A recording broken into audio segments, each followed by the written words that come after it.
ఉందా? దీనికి డబ్బులు నేను ఇస్తాను. ఆహా, ఇప్పుడు ఇలా దాచుకోవాల్సిన అవసరం లేదు. అవునా? మరి Malabar golden diamonds golden Bloom plan తో మీ సౌకర్యానికి తగ్గట్టుగా ప్రతి నెల చెల్లించొచ్చు. 11 నెలల తర్వాత అంతవరకు మీరు జమ చేసుకున్న డబ్బుతో బంగారం తీసుకోవచ్చు. 18% వరకు తరుగు ఛార్జీలు చెల్లించాల్సిన అవసరం కూడా లేదు. మరి ఇప్పుడు ఏం చేద్దాం? అంకుల్, ఒక గోల్డెన్ బ్లూమ్ ప్యాక్ చేయండి. నా కుటుంబం, నా సంబరం, నా మలబార్. నమస్తే, పీనే న్యూస్కు స్వాగతం. స్థానిక స్పందన హాల్లో సంక్షేమ శాఖ ఆధ్వర్యంలో అంతర్జాతీయ వయోవృద్ధుల దినోత్సవ వేడుకలు ఘనంగా నిర్వహించారు. ఈ కార్యక్రమంలో సాంఘిక సంక్షేమ శాఖ మంత్రి స్వామి, సంతనూరుపల్లి శాసనసభ్యులు బిఎన్ విజయ్ కుమార్ అతిథులుగా హాజరయ్యారు. వృద్ధులకు ప్రభుత్వం అందిస్తున్న పథకాల గురించి వివరించారు. అనంతరం ఈ కార్యక్రమంలో వయోవృద్ధులను ఘనంగా సత్కరించారు. ఈ కార్యక్రమంలో collector Tamim Ansariya, additional SP Nageswararao, జిల్లా అధికారులు తదితరులు పాల్గొన్నారు. అది బహుశా ఆ కార్యక్రమాలు దీనివల్లనే పెద్దలు ఆలోచించి ఇప్పుడు వాళ్ళ వృద్ధాప్య పెన్షన్ ఉందంటే 4,000 రూపాయలు. అది చిన్న అమౌంట్ కాదు, ఎందుకంటే ఊరంటే వాళ్ళకు ఒక చిన్న ఇల్లు ఆల్రెడీ ఉంటుంది, ఏదో ఒక గూడ్స్ అయినా ఉంటుంది, దాంట్లో ఉండి కాలక్షేపం చేస్తున్నారు. 4,000తో చాలా పద్ధతిగా గడుపుకోగలుగుతున్నారు, ఎందుకంటే వాళ్ళ ఖర్చులు కూడా అలాగే ఉంటాయి, మితంగా ఉంటాయి. దాని విషయంలో కూడా ఇవాళ ఈనాడు రాశారు, ఆ 4,000 కూడా వచ్చి పెన్షన్ ఇచ్చినటువంటి రోజున తన్నుకు పోయేటువంటి కుమారులు ఉన్నారని చెప్పేసి కూడా రాశారు. పెద్దలు గమనించాలి. అది ఉన్నది, వ్యవస్థలో ఉన్నది. వాళ్ళు వృద్ధులు, వాళ్ళు ఏమి చేయలేరు, వాళ్ళని ఎదిరించలేరు. అక్కడ సంఘం ఏమో వీక్ అయిపోయింది. అంతకుముందు దండించేటువంటి పరిస్థితి ఉన్నటువంటి గ్రామ పెద్దలు వాళ్ళు దండించే వాళ్ళు ఎవరు లేరు. దగ్గర ఉన్న చుట్టాలు దండించేటువంటి పరిస్థితి లేదా కొడుకుల్ని కానీ కూతుళ్ళని కానీ. సో అందువల్ల ప్రభుత్వ పరంగా ఇవాళ ఆర్థిక సహాయం చక్కగా ఉంది, 4,000 అవుతుంది, వాళ్ళు గడుపుకోగలుగుతుంది. అది కనీసం వాళ్ళని అనుభవించి బాల్యం నుంచి వృద్ధాప్యం వరకు ప్రతి స్టేజ్లో దాటాలి. సో చిన్నప్పుడు మన పిల్లలకి మనం పెద్దల పట్ల ఏ విధంగా గౌరవంగా ఉంటాము, లేకపోతే వాళ్ళతో ఏ విధంగా మానవ సంబంధాలని కలిగి ఉంటామో వాళ్ళు అప్పటి నుంచే అబ్జర్వ్ చేస్తూ ఉంటారు ఇంట్లో. సో అదే బిహేవియర్ మనం రేపు వృద్ధాప్యంలోకి వెళ్ళిన తర్వాత కూడా వాళ్ళు మన పట్ల అదే విధంగా ఉంటారు. అందువలన ప్రతి ఒక్కరూ పెద్దల్ని గౌరవించడం అనేది పిల్లలకి ఇంట్లోనే నేర్పితే ఈరోజు ఏదైతే మనం కొంత నిర్లక్ష్యానికి గురవుతున్నామనేసి అనుకుంటున్నామో ఆ పరిస్థితి భవిష్యత్తులో రాదన్నమాట. సో ఎప్పుడు కూడా మానవ సంబంధాలు అనేవి చాలా ఇంపార్టెంట్. కానీ మారుతున్న కాలం అర్బనైజేషన్లో ఈ ఉద్యోగ అవకాశాలు అనేవి వస్తున్నాయి. దాంతో కొంత అర్బనైజేషన్లో విలేజ్ నుంచి హెల్త్ ప్రాబ్లమ్స్, అదే విధంగా psychologically also throughout the life they are the head of the family అంటారు. ఆ కుటుంబానికి వారే head. All of a sudden అక్కడ వారి పిల్లలు పెద్దవాళ్ళై వారు హెడ్ ఆఫ్ ద ఫ్యామిలీ. ఆ పొజిషన్ ని టేక్ ఓవర్ చేస్తున్నప్పుడు ఆ సీనియర్ సిటిజన్స్ ఫైనాన్షియల్ గా, హెల్త్ పరంగా ఎంత బాగా ఉండినా కూడా వారికి ఆ సెన్స్ ఆఫ్ లాస్ అనేది, అథారిటీ లాస్ అయింది అనే ఒక్క విషయం వలన వారికి ఏదో psychologically they would be affected. So ఇవి అన్నింటినీ కూడా మనకి ఇప్పుడు ఎవరైతే ఇక్కడ స్టూడెంట్స్ ఉన్నారో, పిల్లలు ఉన్నారో, మన ఇంటిలో ఉన్న పెద్దవాళ్ళని వారికి మనం ఇవ్వాల్సినది love and affection and respect. వారికి ఆ ప్రయారిటీ ఇవ్వాలి. You may differ with their opinion because generational gap ఉంది. లైఫ్ గురించి మనం ఆలోచిస్తున్న విధానం వారికి ఉన్న పర్స్పెక్టివ్ డిఫరెంట్ గా ఉండిపోవచ్చు. బట్ వారికి ఇంపార్టెన్స్ ఇచ్చి వారి యొక్క సలహాలు, సూచనలు మనం తీసుకుంటే they would feel happy. So family support అనేది సీనియర్ సిటిజన్స్ కి చాలా చాలా ఇంపార్టెంట్. బట్ ఎక్కడ ఫ్యామిలీ సపోర్ట్ సరిగా దొరకలేదో అక్కడ వెల్ఫేర్ స్టేట్ లో గవర్నమెంట్ రోల్ అనేది వస్తుంది. ఆ విధంగా మనం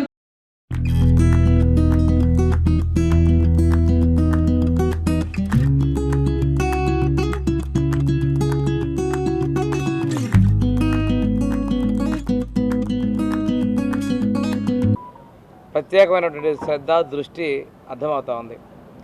ఈరోజు రాష్ట్ర వ్యాప్తంగా సుమారు 64 లక్షల మందికి 33,000 కోట్ల పైన మనం ఈ సామాజిక భద్రతా పెన్షన్ పంపిణీ చేస్తూ ఉన్నాం. అందులో వృద్ధుల శాతం అనేది అన్ని రకాల పెన్షన్ల గురించి ఉంటే సుమారుగా 60% మంది సీనియర్ సిటిజన్స్ ఉన్నారు. భారతదేశంలోనే అత్యంత ఎక్కువగా సామాజిక భద్రత పెన్షన్ని అందజేస్తున్నటువంటి ప్రభుత్వం ఆంధ్రప్రదేశ్ ప్రభుత్వం, అదే ఎన్డీఏ ప్రభుత్వం అని చెప్పేసి ఈ మధ్య ఆగ్రాలో జరిగినటువంటి సదస్సులో కేంద్ర ప్రభుత్వం కూడా ప్రశంసించడం జరిగిందనే విషయాన్ని మీకు నేను తెలియజేస్తున్నాను. ఇది కూడా ఉద్యోగస్తుల ద్వారా మొదటి తారీఖున ఇస్తున్నాం. ఒకవేళ ఆ రోజు సెలవు కనుక వస్తే ప్రభుత్వ ఉద్యోగులు ఇబ్బంది పడకూడదని చెప్పి ముందు రోజున పంపిణీ చేసినటువంటి చరిత్ర కూడా ఈ ప్రభుత్వంలో చేయడం జరిగిందని మీకు తెలియజేసుకుంటూ, ఈరోజు అంతర్జాతీయ వయోవృద్ధ దినోత్సవం సందర్భంగా వారందరికీ శుభాకాంక్షలు తెలియజేస్తూ, గత 5 సంవత్సరాలు ఈ దినోత్సవాన్ని గత ప్రభుత్వాలు చేపట్టడం లేదు. ఆ యూనియన్స్ ద్వారా వచ్చే రిప్రజెంటేషన్ పెట్టుకొని ఈ సంవత్సరం మళ్ళా ఈ కార్యక్రమాలు చేపట్టడం జరిగింది. వయోవృద్ధులకి ప్రత్యేకంగా హాస్పిటల్స్లో జిరియాట్రిక్ ఓపీ, జిరియాట్రిక్ వార్డు కూడా ఏర్పాటు చేయడం జరిగింది. వీళ్ళ కోసం ఆర్థిక స్వావలంబన కోసం వాళ్ళకి గ్రూపులు కూడా ఏర్పాటు చేసి వారికి డిజిటల్ లిటరసీ అదేవిధంగా ఎంపవర్మెంట్ చేయాలని కూడా గౌరవ ముఖ్యమంత్రి గారు ఉంది. క్రాస్ క్వశ్చనింగ్ అనేది సహజం, అది అడుగున్నారు. దీని మీద మళ్ళా వాయిదా ఉంది. మనం దీని మీద దాని ప్రకారం తీర్పు వచ్చేంత వరకు కూడా మనం ఇది చేస్తున్నాం కాబట్టి ఆ క్వశ్చన్లకి ప్రభుత్వం నుంచి కానీ టీటీడీ నుంచి సమాధానం చెప్తారు. అంతేగాని ఒక రోజుకే మనం ఏదో సంబరాలను కాదు, కోర్టు క్వశ్చన్స్ చేయడం సహజం. అది దాన్ని మనం వక్రీకరించాల్సిన అవసరం లేదు. ఈ ఆరోపణలు చేస్తున్నారు, ఇది సిట్ ఎంక్వైరీ చేస్తామన్నారు. ప్రభుత్వం నుంచి టీటీడీ నుంచి వాటి తగినటువంటి ఆధారాలు సమర్పిస్తారు. అది గౌరవ కోర్టు కూడా సెంట్రల్ నుంచి ఏమైనా చేయాలా, ఎంతవరకు సరిపోతుందంటే కూడా కేంద్ర ప్రభుత్వానికి వాళ్ళు కోరి ఉన్నారు. దీని నిర్ణయాన్ని మన కేంద్ర రాష్ట్ర ప్రభుత్వాలు ఇచ్చేటువంటి దాన్ని బట్టి కోర్టు నిర్ణయం ప్రకారం ముందుకెళ్తాం. తెలియటం చాలా సంతోషకరమైన విషయం. అసలు ప్రభుత్వ విధానాలు దాన్ని బట్టి అర్థమవుతుంది. ఏంటిదంటే బడుగు బలహీన వర్గాలు ఏమి ఇబ్బంది లేకుండా రాష్ట్రంలో ఎన్ని ఆర్థిక ఇబ్బందులు ఉన్నా కానీ 1వ తారీఖు పెన్షన్లు ఇవ్వటం అనేది అంటే ప్రభుత్వ మంచి ఉద్దేశం కనపడుతుందని ఈ సందర్భంగా తెలియజేస్తూ ఉన్నాను. ఈరోజు వెళ్ళి చూస్తూ ఉంటే చాలా సంతోషంగా తీసుకుంటా ఉన్నారు. 4000 ఇందాక మంత్రివర్యులు చెప్పినట్టు 4000 రూపాయలు పెన్షన్లు అంటే అది మన దేశంలోనే హయ్యెస్ట్. మనమేమి అంత ఎకనామిక్గా అంత మంచి రాష్ట్రం కాదు, తెలుసు 5 ఏళ్లలో ఏమైంది. అయినా కానీ ఈరోజు దేశంలో అందరికన్నా ఎక్కువ 4000 రూపీస్ పెన్షన్ ఇస్తున్నామంటే గవర్నమెంటు బడుగు బలహీన వర్గాల మీద, వెల్ఫేర్ స్టేట్ మీద వాళ్ళకున్న వ్యూ అనేది మనం అర్థం చేసుకోవాలి. వాళ్ళు ఎంత ఇబ్బందిలో. సామాజిక పెన్షన్ల పంపిణీ కార్యక్రమంలో భాగంగా జిల్లా కలెక్టర్ తమీం అన్సారియా ఒంగోలు నగరంలో పెన్షన్ల పంపిణీ చేశారు. 15వ డివిజన్ పరిధిలోని అన్నవరప్పాడు, రామ్నగర్ సచివాలయ పరిధిలోని పెన్షన్దారులకు జిల్లా కలెక్టర్ అన్సారియా పెన్షన్లు అందజేశారు. ఈ కార్యక్రమంలో mayor Gangada Sujatha, commissioner Koduri Venkateswararao, division corporator Chintapalli Gopichand, division అధ్యక్షులు పోగుల శివ, గడ్డం ఆదినారాయణ, గడ్డిపాటి మల్లికార్జునరావు, పొదిలి శ్రీనివాసరావు, సచివాలయ సిబ్బంది తదితరులు పాల్గొన్నారు.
నుంచి 4,000 రూపాయలకి పెన్షన్ పెరిగింది.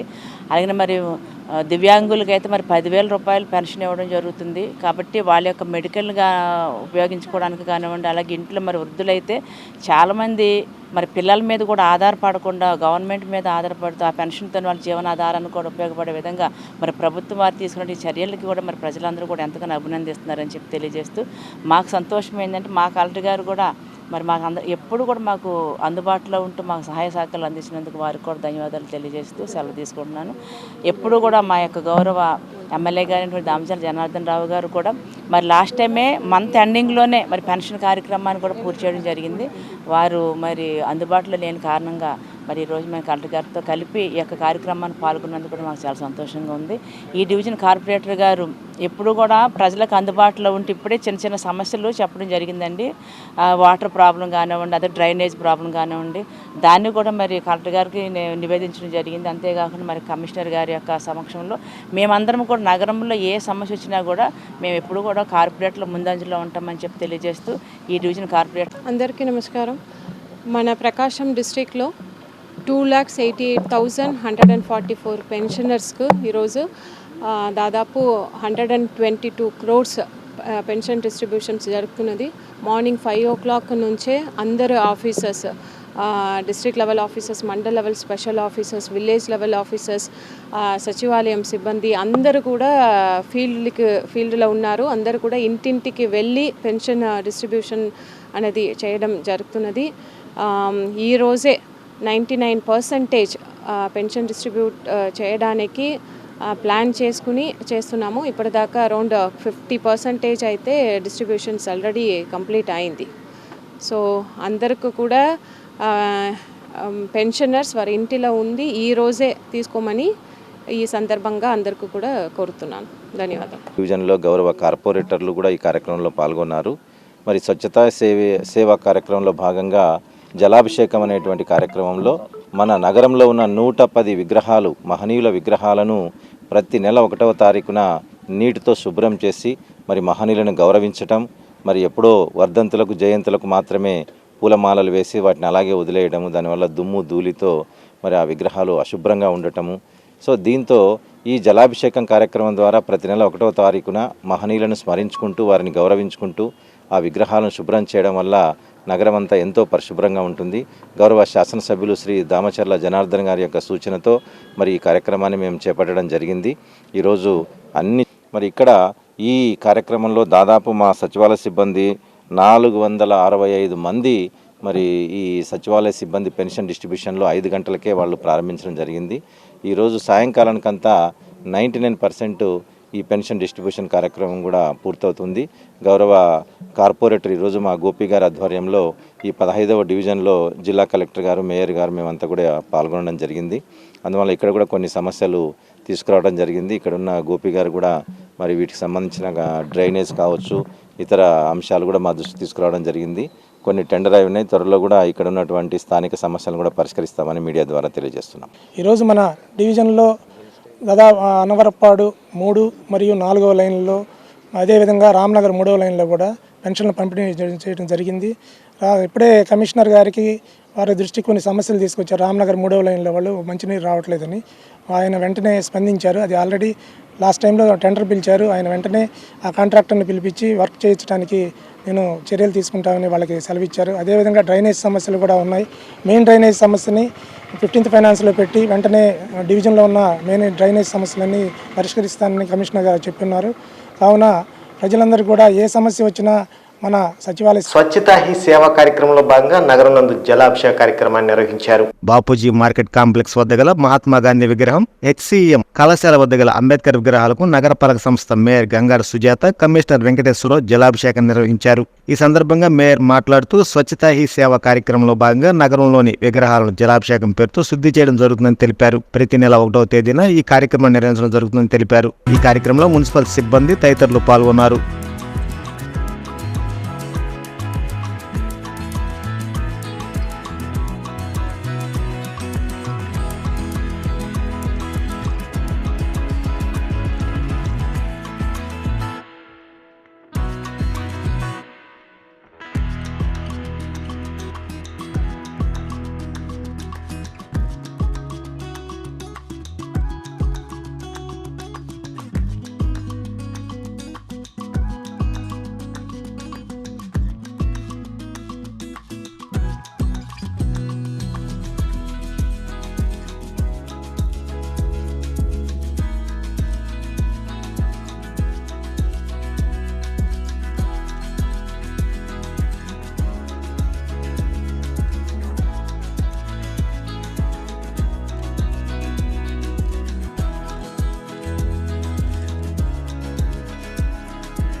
ఒంగోలు శాసనసభ్యులు శ్రీ దామచర్ల జనార్దన్ గారి యొక్క సూచనల మేరకు, అలాగే గౌరవ మా మేయర్ గారి యొక్క సూచనలతో ఈరోజు మరి 1వ తారీఖు, ప్రతి నెల 1వ తారీఖున జలాభిషేకం అనేటువంటి కార్యక్రమాన్ని ఈరోజు గౌరవ మేయర్ చేతుల మీదుగా ప్రారంభించుకున్నాం.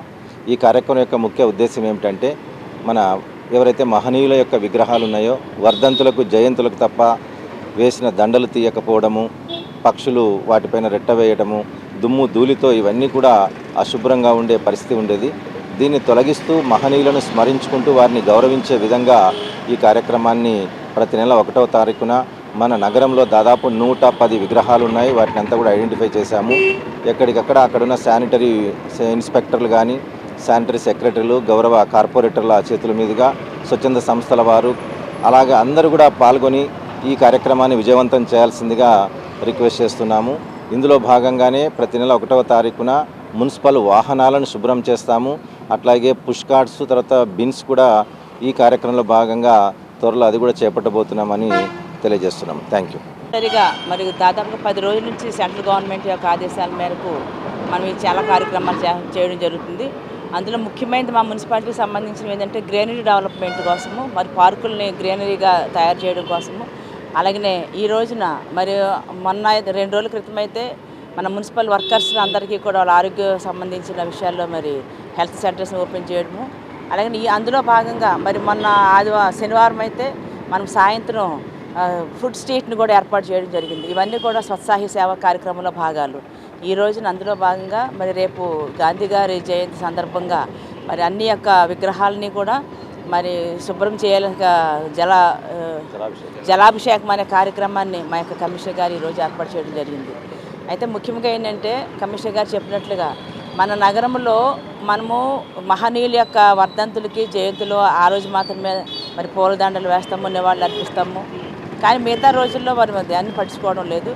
అయితే అన్నీ కూడా మన విగ్రహాలన్నీ కూడా మహనీయుల యొక్క విగ్రహాలన్నీ కూడా దుమ్ము ధూళితోనూ అలాగే మరి పక్షుల యొక్క రెట్టలతో నిండిపోయి మరి వారిని చాలా అవహేళన చేసినట్లు అవుతున్నాము. కాబట్టి మరి ఒక మంచి కార్యక్రమాన్ని శ్రీకారం చుట్టినందుకు అలాగే మా యొక్క ఎమ్మెల్యే గారికి, మా కమిషనర్ గారికి నేను ధన్యవాదాలు తెలియజేస్తున్నాను. ఇదే కార్యక్రమం ఈ ఒక్కరోజు కాదు ప్రతి నెల 1వ తారీఖున మరి 1st తారీఖున ఈ యొక్క మహనీయుల యొక్క విగ్రహాలు శుభ్రం చేయడము.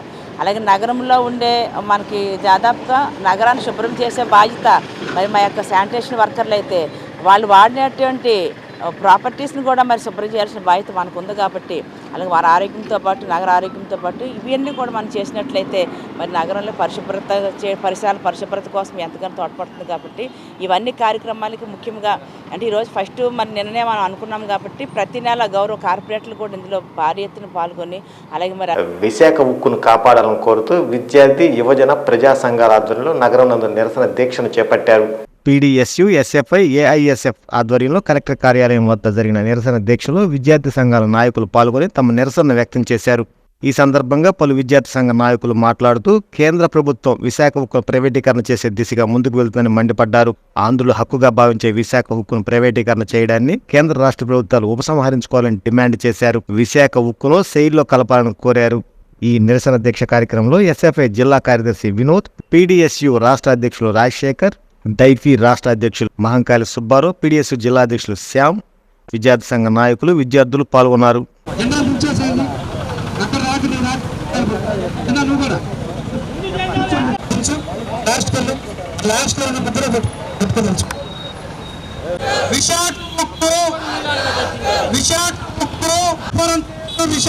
పరిశ్రమను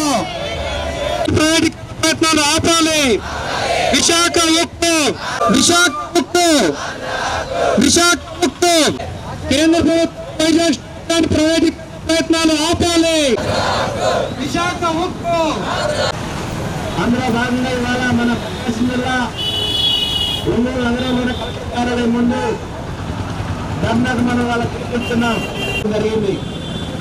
ఇప్పటికే దీని మీద రాష్ట్ర కేసీఆర్ చర్చ జరుగుతూ ఉంది.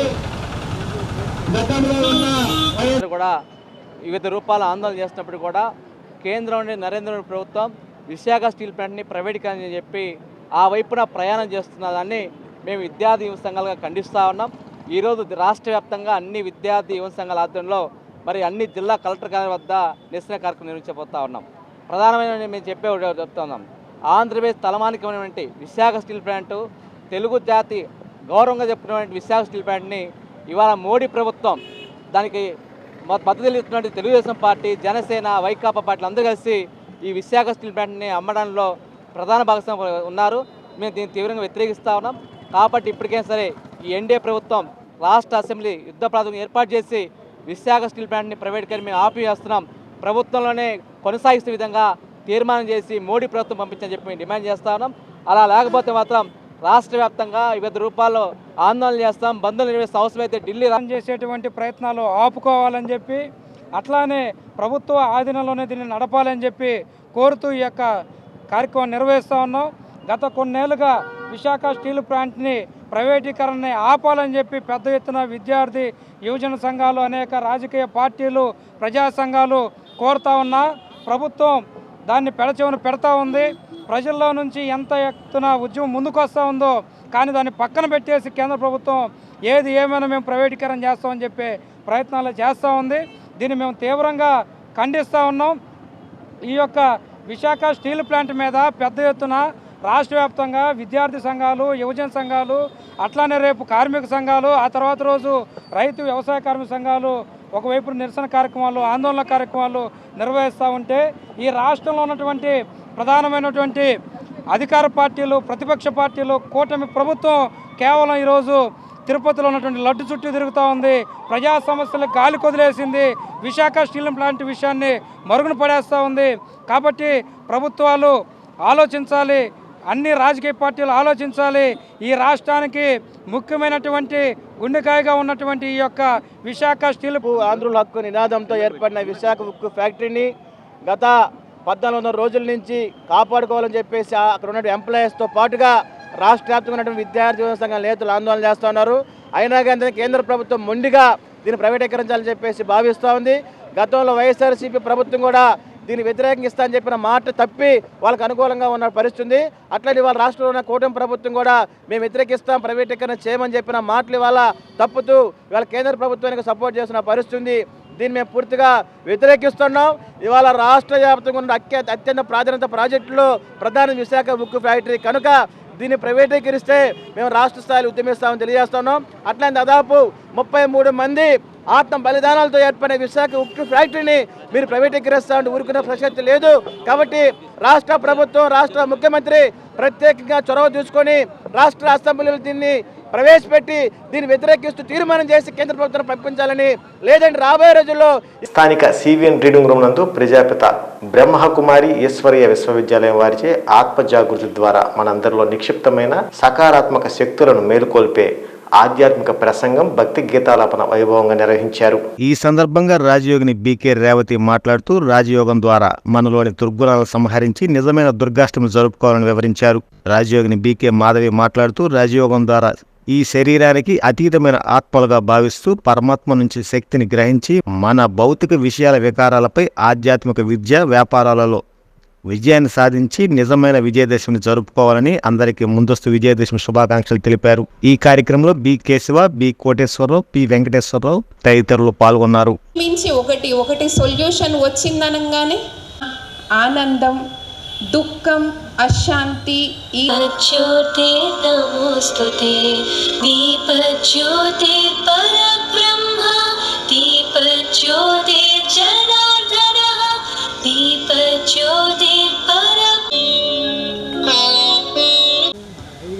ప్రజాపిత అనగా పరమాత్మ నిరాకారుడు ప్రజాపిత ముఖాంతరంగా వచ్చి మనకు సత్యగీత జ్ఞానాన్ని తెలిపిస్తున్నారు.